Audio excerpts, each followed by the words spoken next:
Hi friends, ఎలా ఉన్నారు? నరసాపురంలో రామాలయం కళ్యాణానికి ఈరోజు పువ్వులు అమ్ముతున్నారు ఫ్రెండ్స్. కోటి దగ్గర ఎవరికైనా కావాలితే సంప్రదించండి ఫ్రెండ్స్. కేజీ 100 రూపాయల. అబ్బా చాలా సౌకే. అబ్బాబ్బా నిగనిగలు ఆడిపోతున్నాయి బంతి పూలు. పొద్దు నుంచి అమ్ముతున్నారు ఫ్రెండ్స్. ఎవరికైనా కావాలితే సంప్రదించండి. ఓకే ఫ్రెండ్స్, మీకు కావాలంటే ఈరోజు వచ్చి సంప్రదించండి ఫ్రెండ్స్. గులాబీలు కూడా అంతేనా రేటు? 200 గులాబీలు 200 అండి ఫ్రెండ్స్.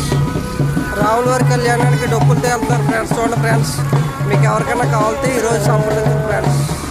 ఓకే ఫ్రెండ్స్, రాముల వారి కళ్యాణం ఈరోజు అందరూ రండి ఫ్రెండ్స్. అందరికీ మన ఫాలోవర్స్ అందరికీ రాముల వారి శుభాకాంక్షలు ఫ్రెండ్స్. కళ్యాణం అందరికీ శుభంగా జరగాలని చూస్తున్నాం ఫ్రెండ్స్. Okay bye.